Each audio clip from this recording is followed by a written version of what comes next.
Hello, thank you for joining me here at Why the Book Wins, where I compare books with their movie adaptations. My name is Laura, and today I am talking about If Beale Street Could Talk. The movie is directed by Barry Jenkins and was released in 2018, and the book was published in 1974, and it is written by the great African-American author James Baldwin. And while this is a work of fiction, it is still a story that is very personal to Baldwin and is about, being Black in America. And even though Baldwin himself lived abroad for much of his life, he is quoted as saying, "Once you find yourself in another civilization, you're forced to examine your own." And a snippet from his biography on American Masters says, "Although he spent a great deal of his life abroad, James Baldwin always remained a quintessentially American writer. Whether he was working in Paris or Istanbul, he never ceased to reflect on his experience as a Black man in white America. In numerous essays, novels, plays, and public speeches, the eloquent voice of James Baldwin spoke on the pain and struggle of Black Americans and the saving power of brotherhood." And before getting into spoilers, I just want to say that this book is incredible. It is so beautifully written. James Baldwin, he was also a poet, and you can tell by the way this is written because it's just so beautiful and so evocative and so vivid, and the characters all feel so real and you feel so connected to them. And this was actually my third time reading this book, and each time I've read it, there's something new I notice and something new I pick up on. And then also the audiobook by Bonnie Turpin is incredible, so if you choose to listen to the audiobook, you will not regret it. She was fantastic. And then the movie, like I said, is directed by Barry Jenkins, and he is the same guy who directed Moonlight, which is such an incredible, amazing movie. And fun fact, I am actually going to be seeing that tonight because a local theater is re-releasing it in theaters. So I saw it when it came out, but I haven't seen it since then. So I'm really excited to go see this on the big screen. So that's pretty cool. But yeah, Barry Jenkins is a fantastic filmmaker. And I feel like this adaptation of Beale Street, it's as much as any Baldwin fan really could have hoped for, I would think. Like, he takes such care with these characters and with the story, and it's so beautifully shot. The performances are incredible, and the movie does have a more concrete ending than the book did because the book is pretty ambiguous and can have different interpretations, which I will be getting into. But yeah, regardless, this is an incredible adaptation. It stays very faithful to the book, and yeah, it was just beautifully done. So ultimately, I recommend both book and movie, and now from here on out, I will get into the details of the plot, which means there will be spoilers going forward. So like I said, this is a very faithful adaptation, and so the plot details are very similar from book to movie. And the story, too, is also seemingly very simple. It is told from the perspective of Tish, a 19-year-old who is in the early stages of her pregnancy, and her boyfriend/fiance, Fonny, is in jail for being wrongly accused of rape. She and her family and his father are doing what they can to help Fonny, but seeing as this is the 1970s in America and he is a Black man, the system is working against them. And the woman who claims he raped her is a poor Puerto Rican woman named Victoria, and the system is also not there to help women like her either. And Sharon, Tish's mom, goes to Puerto Rico to see Victoria because she fled the States shortly after all of this. And so Sharon goes there to talk to her and make her see that Fonny is not the man who did this, and for her to come back to America and testify that she made a mistake. This doesn't go well though, and after she sees Victoria then just goes totally MIA, which is just another thing holding back Fonny's freedom. And this could be considered a romance, but really this book is about being Black in America in the 1970s specifically, since that is when this was written. But Tish and her family, they are working tirelessly to get Fonny out of jail for a crime he did not commit. And yet, because of the deep-seated racism within the justice system, this is not an easy task, obviously. But dealing with the stress of an innocent man she loves being behind bars is juxtaposed with her feeling the life growing in her belly and the hope and beauty of this. But to move on to the ending, so Fonny's date keeps getting pushed back, and by the end of the movie, Tish gives birth, and we are told that ultimately Fonny took a plea bargain, and we then flash forward and see that maybe 3 years have passed, and Fonny has been sentenced, and so they know how much longer he will be in jail, but the viewer doesn't see this number. And Fonny, he shouldn't have even been in jail, right? Like, the reader knows for a fact that he is innocent, and the only reason he is in jail is because a racist cop had it out for Fonny specifically. And so I think the reason the movie never shows us how much time Fonny is having to serve is because any amount of time is too much time because he shouldn't be there in the first place. And it's kind of a depressing ending, but he still has Tish and now his son and has the love and support of her family. So at least there's that. But I do think it is a very fitting end to show an example of something that happens in real life pretty often. This was the 1970s, of course, but injustices like this still happen today. Whereas the book ending is much more vague. So Tish says that my time has come, meaning we can assume meaning her time to deliver the baby. And we then read, Fonny is working on the wood, on the stone, whistling, smiling. And from far away, but coming nearer, the baby cries and cries and cries and cries and cries and cries and cries and cries, cries like it means to wake the dead. And Fonny is an artist, and we had a previous dream sequence where we saw him, working on a sculpture. And so this could be him yet again in jail having this dream, and maybe also he can sense that his baby is being born, and that is why he is hearing the cries within this dream. But it could also be symbolic, and the crying could represent future generations of Black Americans who are still fighting against this same system that Fonny and his family fought against. Fonny and Tish's family, really. But yeah, Fonny could be like smiling and happy, working on a sculpture, because if this is in the future, maybe he has died, but he hears the cries of the current generation, again, as they are fighting against the same system he did. And so crying to wake the dead, maybe it's talking about people like Fonny who have since died, but they still hear the current generation fighting this system. But I also read a theory that Tish dies in the end. And so when she says, my time has come, she could be referring to delivering the baby, but also her death, because maybe she dies in childbirth. And like I said, this book is written from her perspective, but she's an omniscient narrator and she knows things that happen even when she wasn't even there to witness it herself. And so this again could show that she has since died, and that is why she knows things that happened, even though she didn't see it firsthand. And the baby, when it says that it was crying to wake the dead, it could be referencing the fact that it's crying for its mother who has died. And then I mentioned earlier that we had like a dream sequence where Fonny was working on the wood. And in that sequence, it says that Fonny is like trying to get Tish out of the wood. Like when a sculptor, they say that whatever they're sculpting is trapped inside the marble and they just need to get it out, And so it could be like that, where he is figuratively trying to get Tish out of the wood. And if she has died, maybe he is trying to figuratively get her out of the wood because he is trying to make a sculpture of her after her death, and the baby is crying because it needs its mom. But then why would he be smiling and happy if this part is literal and Tish has died? So I think the theory that Tish has died, I think does hold some weight. But as far as how it relates to this end scene, yeah, I'm still not quite sure. And I would love to hear your thoughts on this, by the way. But something else I need to mention is that in the book specifically, Frank, Fonny's father, kills himself in the end. And so again, the baby saying that it's crying to wake the dead, it could specifically be referring to Frank.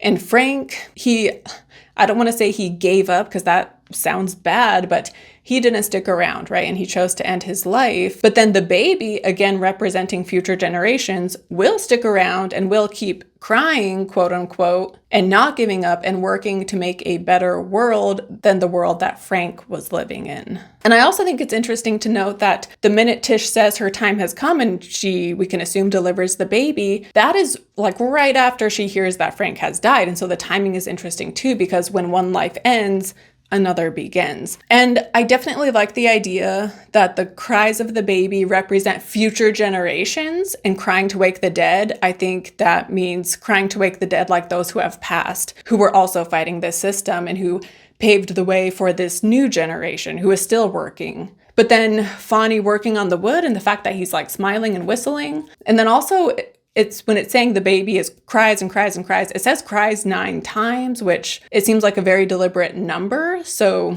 anyway, I don't have an interpretation that I am totally happy with as far as this ending goes. Again, aside from the crying being future generations. But so yeah, I would love to hear your thoughts down below in the comments on what you think the ending of the book means in this final line. And in this story, this whole situation that they are in, it is so frustrating and infuriating, and it's seemingly hopeless. And yet Baldwin does a great job at also showing the beauty and the hope throughout the story as well. For one, the love between Tish and Fonny is just so beautiful, and that is something I will get into a bit more detail later. But also the symbolism of this new baby she is carrying, right? And the life and the hope for a future that this baby represents is really beautiful. And there is one passage in particular I want to read because it's just so incredible. And this is when she is talking to Ernestine, her sister, and she's just feeling really discouraged about everything and feeling like hope is lost. Kind of, in a sense. But then we read, "We are certainly in it now, and it may get worse. It will, certainly. And now something almost as hard to catch as a whisper in a crowded place, as light and as definite as a spider's web, strikes below my ribs, stunning and astonishing my heart. It will certainly get worse. But that light tap, that kick, that signal announces to me that what can get worse can get better. Yes, it will get worse. But the baby, turning for the first time in its incredible veil of water, announces its presence and claims me, tells me in that instant that what can get worse can get better, and that what can get better can get worse. In the meantime, forever, it is entirely up to me. The baby cannot get here without me, and while I may have known this in one way a little while ago, now the baby knows it, and tells me that while it will certainly be worse, once it leaves the water, what gets worse can also get better. It will be in the water a while yet it is preparing itself for a transformation, and so must I. I said, 'It's all right, I'm not afraid.' And Ernestine smiled and said, 'Let's move it then.'" And honestly, just now as I'm reading that, I think too, the baby, it represents Tish's actual baby. But I think this literal baby also represents future generations because, it says that it cannot get here without her. So future generations can't get here without the current generation, both literally, but also figuratively, like the work that past generations do lays the foundation for future generations, And so I definitely think the baby is a literal thing, of course, and this life growing inside her and the hope and the connection that she has with it is something that is so beautiful. But I do think it is also figurative as well in what it represents. But we also have Tish's family. So in Fonny's family, his dad is the only one that is really helping, but Tish's family is there to support them. And the movie cast is just so amazing. Regina King won an Oscar for her role as Sharon, the mother, and Coleman Domingo. He is just so refreshing and sincere and sweet and yet sorrowful at times, although he is still more hopeful than Frank. And this was the first movie I had ever seen him in, and I just loved him so much, and I've loved him ever since. He has such a magnetism when he is on the screen, and he is one of those people that they have such personality, and personality isn't even the right word. I think it really is just like a magnetism where when they're on the screen, you're just like, your eyes are locked in and there's just something about them. And I do want to cover Sing Sing. I recently found out that is based on a book, so I do want to cover that sometime in the coming months. But something else I noticed this time in particular when I read the book was how often religious terms and words and symbols are used to describe just regular everyday occurrences. When they drink to Tish's new baby, for example, Sharon calls it a sacrament. And when Tish and Fonny make love, it feels so powerful and spiritual. And then, when Fonny works on the wood, when Tish feels her baby move. Even when Fonny's mother and sisters are there and the word deliver is used when moving a person. For example, we read, "Ernestine moves past me, moving me away from the door and delivering me to Sharon." And I know deliver is a word that is used, you deliver a baby. But the way it is used here, it just felt very significant and like it had this religious weight to it, like she delivered me to Sharon. And also it's interesting because Mrs. Hunt, Fonny's mom, is devoutly religious, and yet she is this heartless, uncaring person, and she's seeking the spiritual and divine and yet isn't able to find it really because she's looking in the wrong place, right? Whereas Tish, she sees the spiritual and the divine and the meaning in just these everyday acts in life that seem so simple when really they have so much meaning and purpose and power behind them. And the fact that she gives birth in the end too, we can assume like one of the most well-known religious acts is when Mary gives birth to Jesus, right? But also giving birth just in it of itself is such a magical thing, even though it literally happens like I don't even know how many children are born every single day in the world. It's a lot. So it literally happens many times every single day. And yet that doesn't mean that it isn't still miraculous. And so Tish giving birth to her baby is still this huge spiritual, powerful moment, and considering the story, and it represents them fighting the system in their own way, you could say, because, Tish and Fonny, they have an unbreakable love for each other, and even when others want her to be rid of the baby, she holds on to it, and her family gather around her to help her bring this child into the world. And yeah, Tish and Fonny, they are just one of, if not my favorite literary couple, because the love they have for each other is so pure and strong and sweet and mature despite their young age. And the way it is described when they make love for the first time is just so incredibly beautiful. And again, sex is just this everyday occurrence that can be downplayed a lot. And yet this book is showing how monumentous this really is and how much power there is to it. That scene in particular, I just think is so wonderfully written, and it's just so touching and powerful. But also the moment they realize they love each other is also just such a fantastic passage, and it's so vivid and imaginative, and it's like their love, he describes it as something that is waiting for them, as they're walking home from school. I was going to read the quote, but I ended up not including it here. But it's just so beautifully written, and I just loved it so much. And I also love how in the book, Tish can't visit Fonny every day in jail because she has a job. But her father tells her at one point that she needs to quit her job and focus on the baby and Fonny.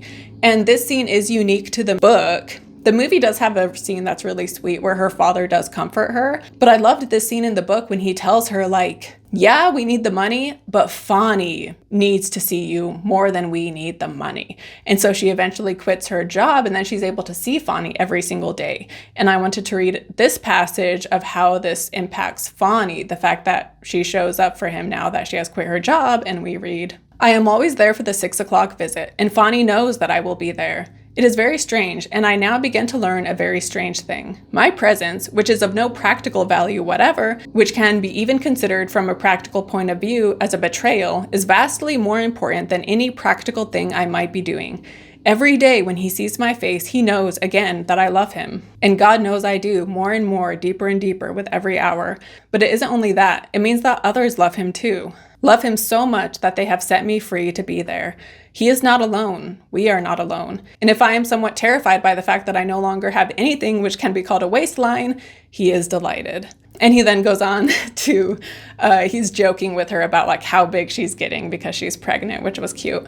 But yeah, the fact that, again, logically, it might seem her making money to pay the lawyer and everything, that is what needs to be done. That is the logical thing to do. But oftentimes, the logical thing isn't what is the most important. And yeah, I just thought that was just so well said and so beautifully put right there, and just the significance of her presence. And it's just this book is just so beautiful. I've said that word so many times, but it's just so beautifully written. And while Tish and Fonny are the main two characters here, and they just feel so real, Baldwin also does a fantastic job with all of the side characters as well. And I wanted to mention Fonny's sisters, because his sisters and their mother are not liked by anyone, really. They're very religious and stuck up, and they don't care that Fonny is in jail. And the mom, she is so harsh when she hears that Tish is pregnant, and she hopes that the baby will die in her womb, and she just says horrible things. And then yeah, the sisters just don't seem to care at all that their brother is in jail for a crime he didn't commit.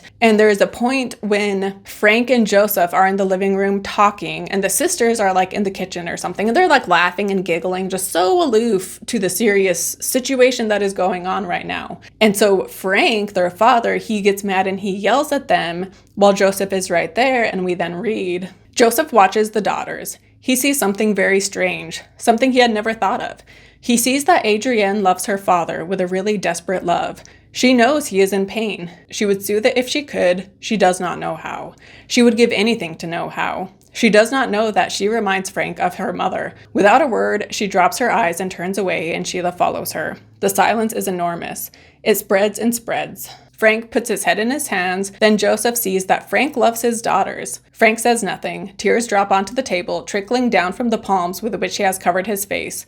Joseph watches. The tears drip from the palm onto the wrist bone to splash with a light, intolerable sound on the table."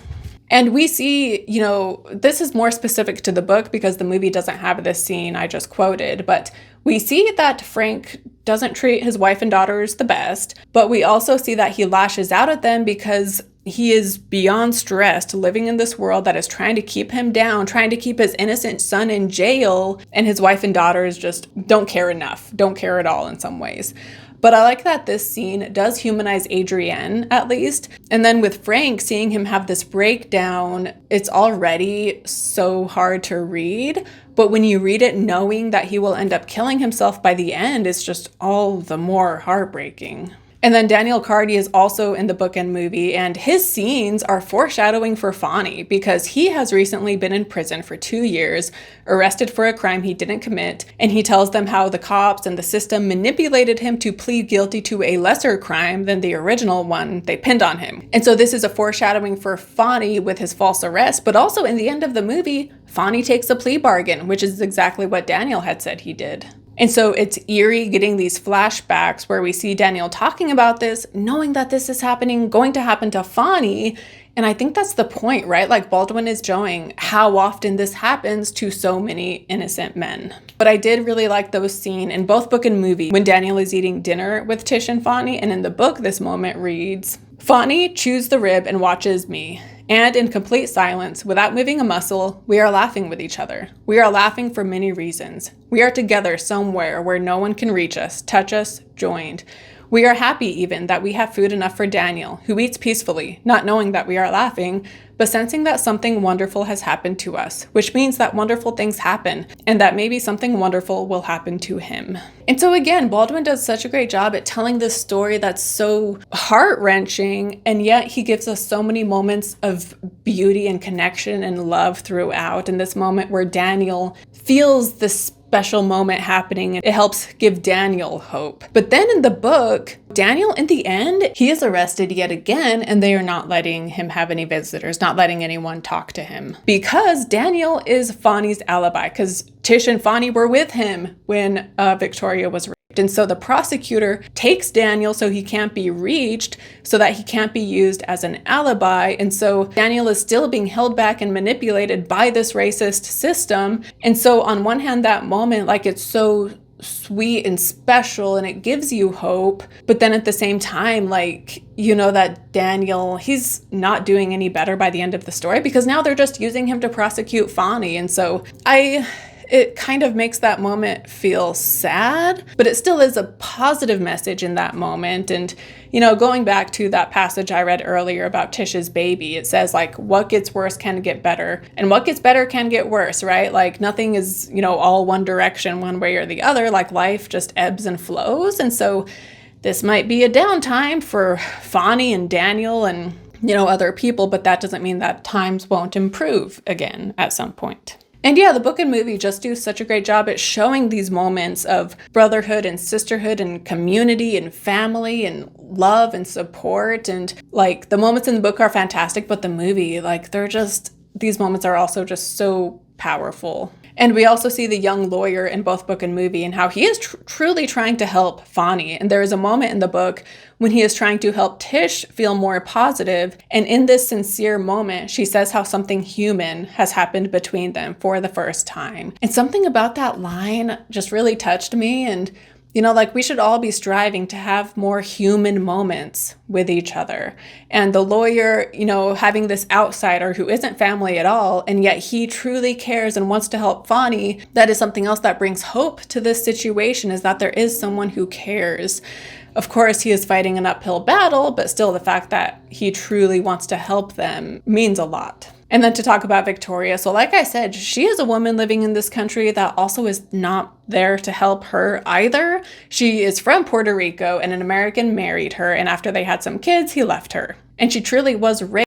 And then when Fonny was provided in the lineup, he is the one she was kind of manipulated into choosing. And so she was just used as a pawn in the racist police system. And this police system don't actually care about catching her rapist, right? Like, they have no interest in that. They are just using this occurrence. You know, Officer Bell, the racist cop who sets Fonny up, basically, he is just using this woman's trauma to fulfill his own agenda and make it seem like he's doing something so good for the community and helping out. But yeah, ultimately, He does not care at all about Victoria. He doesn't care at all about catching the real criminal. And we still see this today where people act like, oh, like we're looking out for killers and rapists and child molesters, when really, like, no, they don't care about that. They're just using that as a cover to fulfill their own racist agenda. We still see this happening today, and it's so frustrating, to say the least. And yeah, in the book especially, but also the movie, Victoria has clearly been through so much. And initially, Tish sees Victoria as her enemy. But the reader, as well as Tish, through the course of the story, realize that Victoria, she is in just as crappy a situation herself in many ways. And she is not the person that is their enemy, right? But it's a great example of how the system pits people against each other, because if Tish is busy being angry with Victoria, then, I mean, of course, she's still angry at Officer Bell and the system, but still, like, she shouldn't be angry at Victoria at all. Like, yeah, she chose the wrong guy in the lineup, but she really isn't to blame. And again, like, the system is just wanting to pit people against themselves. But thankfully, by the end, the reader for sure has gained empathy and compassion for Victoria, and I think Tish has as well. And I know I have talked about the book so much in this video and not gotten as specific into the movie, but again, this really is an excellent adaptation. The cast is fantastic. I love how we have scenes where the actors are looking right into the camera, and it makes it feel so personal, and it makes the characters feel even more vulnerable. And the movie captures the sadness and the desperation and the hopelessness, and how this all is just so exhausting to each of these characters. And yet it also captures the hope and the beauty and the love in such a beautiful way. And I really just can't stress enough how well both book and movie balance the feeling of hope and hopelessness, and balance, you know, the story of hate with love. The hate of the people that are trying to keep Fonny and others down, but then the love, not only of Fonny and Tish, but the love shared amongst all of the characters. And you can tell that this story meant a lot to Barry Jenkins and everyone involved, and they brought their all to this project. And we have the term, the Great American Novel, which is a concept referring to a novel that is believed to capture the spirit, culture, values, and experience of the United States. And oftentimes, if you look up like what are examples of the Great American Novel, they tend to be written by white men, and also focus primarily on white people, and maybe white men in particular. And, you know, Blonde by Joyce Carol Oates, I think that is a great example of something that should be considered the Great American Novel, and it is about a woman's experience in America. It is about a real person, but it is a fictional telling about a real person. But then also, If Beale Street Could Talk, I think is the perfect example yet again of something that should be considered the Great American Novel, because this is telling the story of the reality of living in America, specifically again in the 1970s. But the irony is that so many of these characters, you know, Tish and Fonny, but also so many side characters, the woman who owns the vegetable stand that stands up for Tish and Fonny, she says, like, I have been to other countries and America has got to be like hell on earth, basically. And so many characters just hate living in America. I do want to share, though, too, that there is a funny moment in both book and movie when Fonny is talking to Daniel about how he and Tish want to leave America. And Daniel is like, oh, like how are you going to do it? And Fonny is like, I'm not sure. Like, Tish doesn't know how to swim, which was such a funny moment in both book and movie. And again, it's an example of these moments of levity and humor. And it shows how, I guess, like, it might sound trite, but the system hasn't totally broken them down, right? Like, they still have humor, they still have their brotherhood and sisterhood and family and connection and community, and just those moments of humor between all of them are just so fantastic and so important to the story. But yeah, anyway, so when it comes to book versus movie, the book wins. Again, this movie is fantastic. I highly recommend it, but it is just so hard to compete with James Baldwin's prose and his characterization, and just, like, this book is so short. This is a first edition, fourth printing. So it's not like a first edition, but it is an early edition. And there's James Baldwin on the back. But it's not a long book, and yet he packs so much into this, and I cannot stress enough. I read some passages, but I cannot stress enough just the beauty of his writing style. It's just gorgeous. So anyway, The book wins, but I did love the movie as well. And yeah, thank you so much for watching this video. Comment your thoughts down below. Don't forget to like and subscribe, and I will see you next time. Bye.